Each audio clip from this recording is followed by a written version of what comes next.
Bonjour à toutes et tous, bienvenue dans les coulisses du Grand Lyon. Mon invité du jour, Benjamin Badoir, bonjour. Bonjour. Vous êtes le coprésident du groupe écologiste à la métropole de Lyon.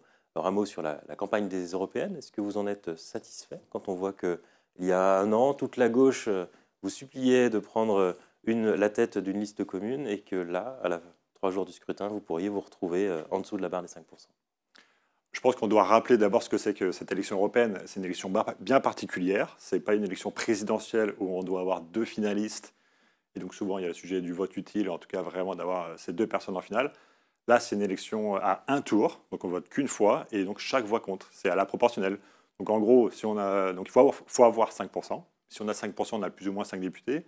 En 2019, on a eu 13%, on a eu 13 députés, 20%, 20 députés, c'est à peu près ça. Donc c'est important simplement de voter pour la liste qui vous convient. Donc nous, évidemment, c'est Europe Écologie avec Marie Toussaint. Et non, je pense qu'en fait, c'était le bon choix. C'est toujours le bon choix. On peut toujours refaire la campagne C'est longtemps pas après. péché par orgueil, parce qu'une liste Non, mais d'union aurait pu peut-être rivaliser avec Jordan Bardella. bah, aujourd'hui, Là, vous frôlez. on va pas refaire la campagne, mais je pense que ce qu'on disait à l'époque déjà, c'est redire l'élection, c'est quoi? En fait, c'est une élection européenne bien particulière. C'est pas une élection présidentielle. Je le redis, c'est important. Et ensuite, on sait très bien que les scores ne s'accumulent pas. En fait, c'est pas parce qu'on empile PCI plus PS plus FI plus les Verts que ça s'empile. Il y a des gens qui ne sont pas d'accord avec ces unions, donc ils ne votent pas. Donc moi, je pense que c'est logique, et surtout, c'est logique pour avoir le plus d'eurodéputés écologistes et de gauche. Là, par contre, si on accumule, il va y en avoir plus. Donc il n'y a pas de souci là-dessus. Évidemment, on peut refaire la campagne, mais ce n'est pas le sujet. Et surtout, il reste 3 jours de campagne. C'est ce dimanche les élections. Tout arrive au dernier moment, notamment sur ces élections européennes. On l'a vu en 2019, encore une fois, mais le jeudi, je me rappelle très bien le jeudi, on avait encore des sondages à 6%. On finit à 13,5%. Donc en fait, tout est encore possible. Beaucoup de gens ne savent pas pour qui ils vont voter. Donc nous, on continue à faire campagne sur le terrain aujourd'hui, demain, et c'est le vote dimanche. Donc tout est encore possible. Et clairement, aujourd'hui, c'est le choix. C'est en fait clairement l'écologie ou la barbarie, avec le RN qui est très très haut. Donc nous, on défend cette écologie qui peut encore sauver l'Europe. Mais sur les 4 partenaires de la NUPES, il y en a quand même 2 qui pourraient être en dessous de la barre des 5% et donc ne pas avoir de député. L'avantage de la proportionnelle, il n'est pas si évident pour vous. Oui, mais je pense que ce n'est pas terminé, comme je vous le dis, et je ne pense pas qu'on fera moins de 5%. En tout cas, j'encourage vraiment tous ceux qui veulent de l'écologie de voter pour les écologistes, parce que c'est ça qui se joue ce week-end, c'est vraiment le plus ou moins d'écologie, ou l'arrêt de l'écologie, voilà, où on continue l'écologie. En 2019, on a fait un très bon score en France, mais partout en Europe. On a le quatrième groupe européen. Les écologistes, c'est le quatrième groupe européen avec 75 eurodéputés. Et c'est ça qui a permis d'avancer vraiment et de signer un pacte vert en 2019 qui est imparfait, mais qui vraiment a permis d'avancer clairement sur l'écologie. Ce n'est pas suffisant, mais ça a avancé clairement parce qu'il y avait beaucoup d'écologistes. Ce n'était pas juste pour le plaisir d'Ursula von der Leyen qui est devenue écolo du jour au lendemain. Non, clairement pas. Et donc c'est grâce à des écologistes qu'on a pu avancer. Et donc là, s'il y a un recul du nombre d'écologistes au niveau de l'Europe, c'est catastrophique clairement pour l'Europe, c'est catastrophique pour l'écologie. Et en fait, tout simplement, les gens, il faut qu'ils votent écologistes. On le voit à la métropole de Lyon, à la ville de Lyon. Les gens ont voté pour l'écologie, ils ont l'écologie aujourd'hui. On le voit au quotidien avec tout le travail qu'on fait, notamment sur la biodiversité, les plantations, les vélos, etc. Pour faire de l'écologie, il faut des écologistes, il faut voter ce dimanche. C'est du côté de Manon Aubry, on parle d'un vote efficace, puisqu'il y a un risque de voir les écologistes en dessous des 5%. Elle dit autant voter pour la liste des insoumis, qui est sûre, elle, d'avoir des députés. Je ne vais pas rentrer dans cette querelle de gauche, je pense que ce n'est pas la peine, ce n'est pas nécessaire, c'est dommage de rentrer là-dedans. Je pense qu'entre nous, entre copains, on travaille ensemble à Paris, on travaille ensemble à Lyon, à la métropole. On s'entend bien, on est d'accord sur la plupart des choses. Là, c'est un peu différent sur l'Europe. On n'a pas la même vision, en l'occurrence, de l'Europe avec les insoumis. Mais il faut rester bienveillant, surtout qu'on a un travail ensuite à faire sur les présidentielles en 2027, sur toute la gauche et les progressistes, et les écologistes, évidemment. Donc on ne va pas rentrer dans ces querelles, ce n'est pas nécessaire. Un mot sur les jeunes. On sait qu'ils ont beaucoup compté dans la victoire des écologistes aux dernières municipales. Cette fois-ci, ils s'apprêtent à voter massivement pour l'extrême droite, pour le Rassemblement national notamment. Qu'est-ce qui s'est passé? C'est clairement problématique. Clairement, on a notre adversaire, évidemment, Jordan Bardella, qui s'est mis à faire du TikTok et du Instagram et qui fait une campagne que là-dessus, qui séduit là-dessus, parce qu'il a un beau costume, il a une belle coiffure, et tout le monde votait pour lui. Donc c'est assez tragique, c'est problématique. À l'époque, évidemment, en 2019, il y avait les marches climat qui avaient porté cette liste Europe Écologie avec Yannick Jadot. Aujourd'hui, malheureusement, que ce soit l'extrême droite, la droite, mais aussi En Marche, a mis l'écologie de côté. C'est vraiment problématique. Ils font clairement un refus d'obstacle. Là, ils sont dans le déni par rapport à l'écologie parce qu'il faut avoir du courage politique. ce soit évidemment la droite et l'extrême droite, mais aussi En Marche, n'a pas de courage politique, ne vont pas prendre ces mesures-là pour l'écologie, pour le bien du long terme. En fait, eux, ils voient qu'à court terme, très court terme, leurs petits arrangements pour l'élection de demain. Nous, on voit pour les générations de demain. Et ça, c'est problématique. Et évidemment, ça rassure toujours les électeurs, qu'ils soient jeunes ou anciens, de voter pour quelque chose qui rassure.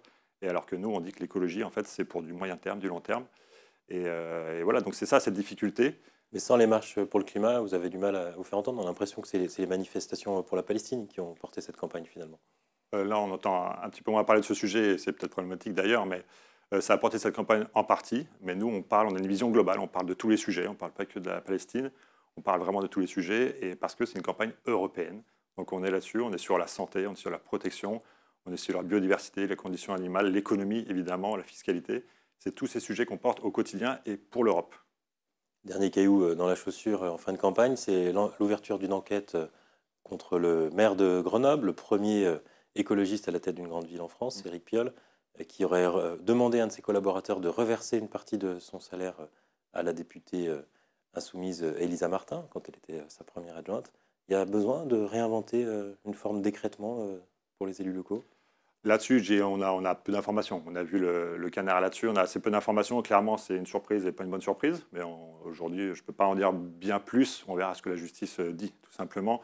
Après, je trouve ça étonnant, effectivement, qu'il y ait un souci avec des politiques de gauche et que tout de suite, on a tous les titres là-dessus.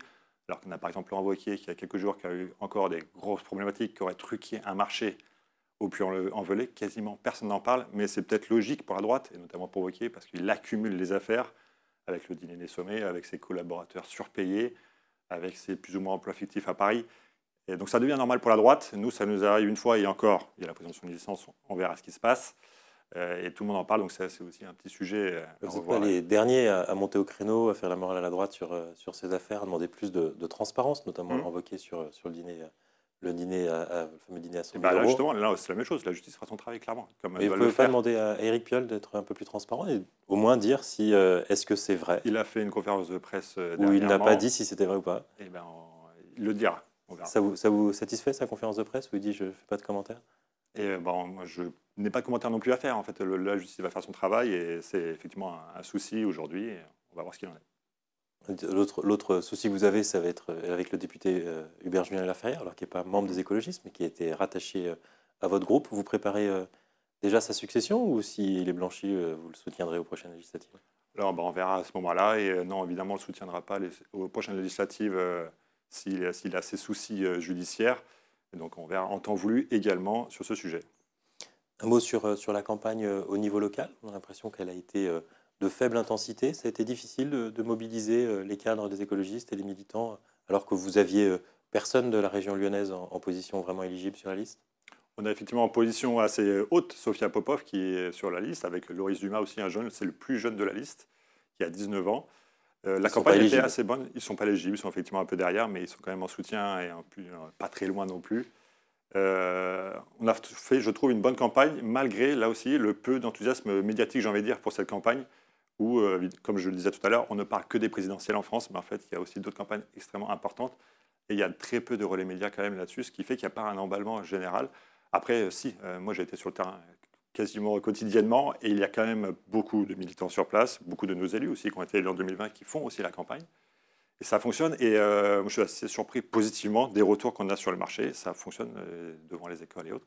Ça fonctionne assez bien, on n'a pas de retour très négatif, voire négatif, sur ce qu'on fait dans la métropole de Lyon. Et les gens voient surtout qu'en fait, il y a besoin d'écologistes pour faire de l'écologie. Il n'y a pas d'écologie sans écologistes.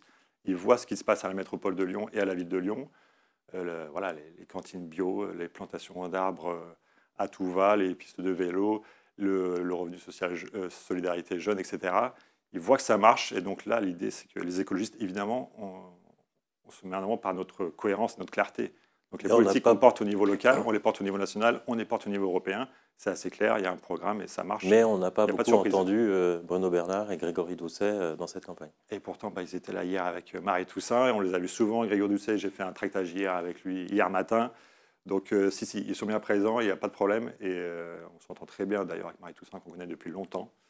Donc non, il n'y a pas de souci, on est très clair et très en soutien de cette campagne.